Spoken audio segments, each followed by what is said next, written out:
basically today is a basic sausage and tomato casserole. And what we're going to do today is we're going to use the Black Farmer sausage, but I'd like to ask the Black Farmer, which is the best sort of sausage I can use for this dish? Okay, well, I've got quite a few flavours on the market, but in this particular dish, you do have a choice between either using my sausages, which are much, much thicker, or my daughter. My daughter, when this is the thing about children, when I developed my sausages, she then decided that she wanted to have her own sausage. So there's a chipolata, which are small, and they tend to be nice for meals when you're dealing with kids. But I think for this particular dish, the premium pork sausages are the best. But I also have a pork, onion and chive sausage. I also have a pork and leek sausages out there. So as you'll see from these sausages, they're really nice and thick, and I think for the sort of dish you're talking about, you need to have a really nice thick sausage. So, what about the sort of Cumberland sausage kind of thing? You gonna go with that? Well, again, these are like a Cumberland sausage because they've got 90% pork content in there, so they're really high protein. And I just think that this would be absolutely wonderful for the dish. So, I'll take your word for that. It'll be wonderful. Okay, so what I'm going to do, basically, I'm going to slice up the sausages, a little bit of olive oil in the pan, if you please. Okay, so you want me to put some olive oil in the pan. And so, what are you going to do with these sausages now? I'm just going to seal them off, just to give them a nice brown colour. Just pop them in there, that's it. Just a golden. And I tell you, one of the interesting things about really discovering what is a really good quality sausage. You know when they talked about the sausages are called bangers? That's it, bangers and mash. And the reason why they're called bangers is that a really poor quality sausage makes a lot of noise, a lot of banging, and that's because there's a lot of water in there. And the water is trying to sort of escape. So the more banging it makes, the worst quality sausage that there is. And so what you want to do is that you want to have a sausage that keeps its consistency. Like this one. You see, it isn't ripping up or opening it out. The skins aren't bursting open, They're not bursting open. So if they're bursting open, they're not a really good quality sausage. So I'll turn these over for you. So you just want me to brown these? Just brown them on the outside, Okay, what happens next now? And what I'm going to do is slice some onion up, just roughly sliced again. Nothing strict about it. Just into the pot. Just a couple of chilies, just dry chilies, just drop them through. Sort of like half a glass of red wine.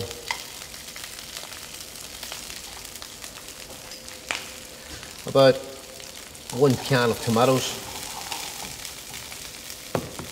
Some nice cannellini beans. Again, these can be bought in a tin.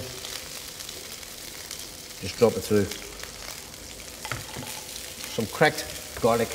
Don't worry about chopping it up and getting a mess on your fingers. Just crack it and drop it in. Just for the flavour, really. It's not for the bite. Then we've got some nice rosemary, some fresh rosemary, which is going to give it a real pungent flavour. Should go very well with this kind of pork sausage. As I say, it's very high in the protein. It'll kick well into it, and the sausage should absorb it.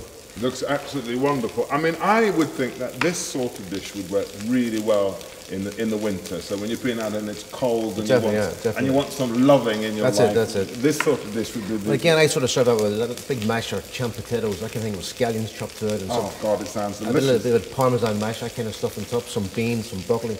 Again, it's back to that sort of seasonal thing again. It's lovely, and I just think, just look at those colours. It just really looks as though it's going to be quite an appetising dish. Now, are these ready enough? You don't want me to cook them, you just want me to brown them? Just seal on the outside, Again, it's about the colour and the presentation, and it's just, I've been sealing all that natural flavour in. I don't want it splat out all over the place. I don't want to lose it, so I'm trying to keep as much as I can inside the skin. So it all stays inside. Okay, great. And are these ready now then? Ready to go, yeah. You can drop them on here and we'll just slice them up. Okay. So just cut them on the angle. Again, they're not going to be cooked all the way through, as I say, they're just sealed off, they're not cooked all the way through. Okay, they look nice and chunky. That's it, What do I then put these in? Drop the ones that have just been cut, you just drop them into it. Okay, so I put these in like here. This is going to be absolutely delicious. Just look at that. It just looks gorgeous. Okay, with this dish as well, what I'm going to do, I'm going to do some little herb dumplings with suet. And it's a vegetarian sir, so there's no gluten at all in the dumplings. This isn't even cooked yet, and it looks wonderful. What are you going to put there? I'm just going to put a little bit of breadcrumbs into it, just to give it a little bit of body. There's no gravy in it, and so it's a natural thickener rather than using it. Again, that's made from the glutafin bread. Actually, that's a really good idea. So, do you put all of that in? No, I just use it up. You'll see, you put about half a cup into it in total, and that's just going to give it the body rather than using the flour and all that kind of stuff. It's just better using a natural sort of thickener rather than using the gravy again. Okay, and so what now happens with this? So I just put that back on the stove again. Okay. And just cook it out about 30 to 40 minutes and cook that casserole down. So this is now ready to go. Ready to go, yeah. So when it's almost ready, what I'm going to do is I'm going to make some little dumplings again, roll them to little balls, and just drop them in at the end. People love the dumplings, but because they're gluten-free, it's a hard thing to get hold of. So this is a simple little recipe that's going to give that dumpling kind of thing back. So it looks as though it's going to be an absolutely gorgeous dish. Okay, so that's me done then, is it? Thanks for your help. I really do appreciate it. And listen, congratulations on being gluten-free chef of the year. I think you're doing a remarkable job, stuff. and we need a lot more people like you. Thank you. Thanks for inviting me. Okay, so now we're going to make our herb dumplings. Again, it's just a basic recipe using the Glutafin Select multi-purpose white mix. So what you got to do is just put your flour into the bowl, some gluten-free suet. I'm just using some chopped parsley and a little bit of chopped thyme in this one. Again, you can add garlic to it, spices.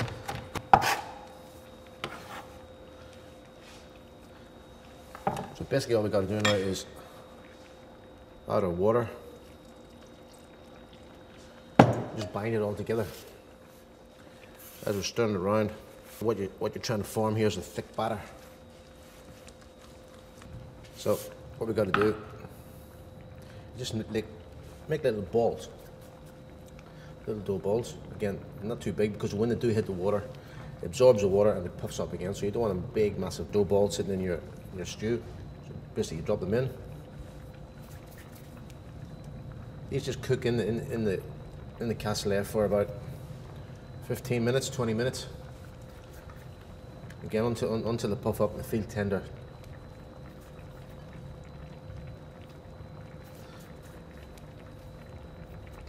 Okay, just keep moving it around. And give your pan a little shake now and again, just to get the dumplings in there. Okay, it's just been cooking now for about 15 minutes. It seems ready to me, so it's ready to go to the table. Okay, so there you got it, tomato and sausage casserole.